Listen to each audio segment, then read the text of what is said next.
Assalamualaikum warahmatullahi wabarakatuh. Hello everyone. Di sini saya akan mewakili dari kelompok 5 untuk memperkenalkan materi kami yang berjudul Tren Layanan Perpustakaan untuk Pemustaka yang Milenial. Penasaran dengan videonya? Mari simak episode selanjutnya.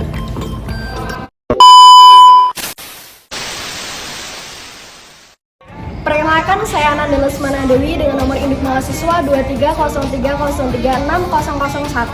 Perkenalkan, nama saya Fahmi Ajal Madania dengan NIM 23030360002. Saya Wisama Fakrahid dengan NIM 23030360034. Perkenalkan, nama saya Ahmad Haran Firdaus dengan NIM 230303639. Assalamualaikum warahmatullahi wabarakatuh. Saya di sini akan sedikit menjelaskan tentang tren layanan perpustakaan untuk pemustaka milenial.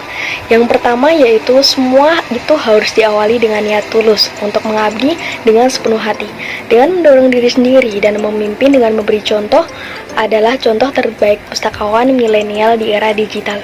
Berdasarkan pengalaman bekerja di perpustakaan selama periode ini, kita harus mulai menilai apa yang tidak disukai pengguna tentang pustakawan yang memberikan layanan.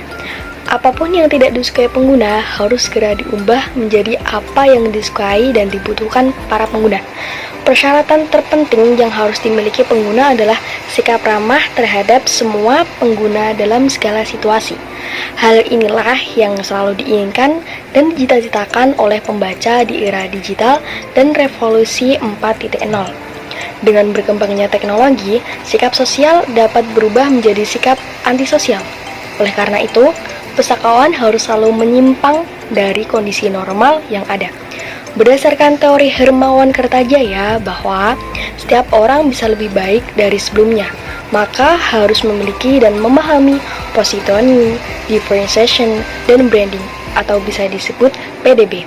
Semua pustakawan harus mampu menilai diri sendiri, keberadaannya, dan keterampilan apa yang dimilikinya dibandingkan dengan pustakawan lainnya. Kedua, setelah pustakawan milenial menyadari posisinya, mereka perlu membedakan dirinya dengan pustakawan lainnya. Oleh karena itu, pustakawan dengan sebutan ini dapat memanfaatkan untuk memberikan pelayanan yang unggul kepada penggunanya. Dalam berbagai kesempatan, penghargaan ini harus dicap dan dikomunikasikan kepada masyarakat. Dengan menjadi pustakawan milenial berprestasi yang unggul dan di era digital dan revolusi industri.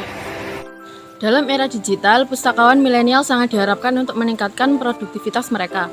Pemustaka, terutama dosen, mahasiswa, sangat membutuhkan pemahaman tentang sumber-sumber pembelajaran yang diperlukan. Menjadi pustakawan yang profesional adalah salah satu syarat untuk berperan dalam era saat ini. Pustakawan perlu terus belajar dan menguasai literasi digital agar dapat membedakan diri mereka dari generasi pustakawan sebelumnya. Pustakawan yang kreatif, inovatif, produktif, dan berkarakter dapat menjadi nilai tambah yang penting. Pengembangan profesi pustakawan secara berkelanjutan akan meningkatkan kompetensi mereka. Oleh karena itu, pustakawan perlu aktif dalam melakukan kegiatan yang dapat memperkuat kompetensi mereka.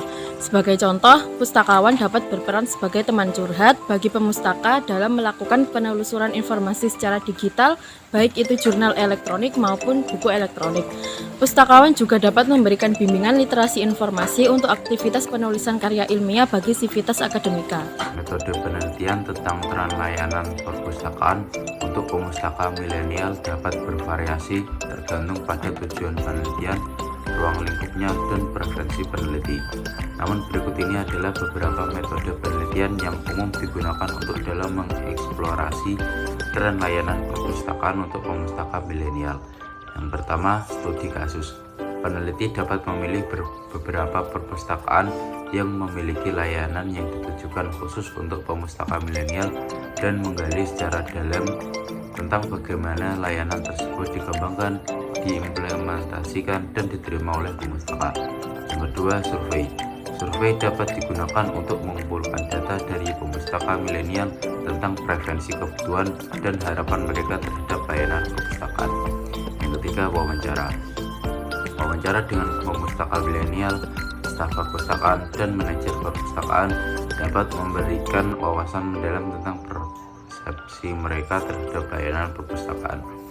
Yang keempat, observasi. Observasi secara langsung tentang perilaku pemustaka milenial di perpustakaan dapat membantu dalam memahami bagaimana mereka menggunakan layanan yang ada. Yang kelima, analisis konten. Analisis konten dapat digunakan untuk mengevaluasi materi promosi, situs web, atau materi lainnya yang digunakan oleh perpustakaan untuk menjangkau pemustaka milenial. Karena metode partisipatif melibatkan pemustaka milenial secara langsung dalam proses penelitian. Metode ini misalnya melalui dengan kelompok diskusi maupun forum yang dapat memberikan wawasan yang berharga tentang kebutuhan dan preferensi mereka. Yang terakhir, analisis data sekunder. Menggunakan data sekunder seperti laporan statistik perpustakaan, survei sebelumnya, atau penelitian terdahulu tentang topik yang relevan. Pentingnya menyesuaikan meja dengan kebutuhan pengunjung juga disoroti, terutama dalam hal penggunaan laptop untuk mengerjakan tugas. Oleh karena itu, meja yang cukup besar dan nyaman serta dilengkapi dengan stop kontak dianggap penting untuk mendukung kegiatan tersebut. Selanjutnya, terdapat kebutuhan akan koleksi dan literatur yang lengkap 53% serta fasilitas WiFi 51,3%. Menunjukkan bahwa perpustakaan masih memiliki peran penting. Meskipun internet telah menyediakan banyak informasi, dari hasil penelitian ini dapat disimpulkan bahwa generasi milenial masih memiliki minat untuk mengunjungi perpustakaan, asalkan ada penyesuaian dalam interior untuk lebih memperhatikan ruang diskusi dibanding dengan ruang individu seperti pada perpustakaan tradisional. Terima kasih dari kelompok kami. Salam.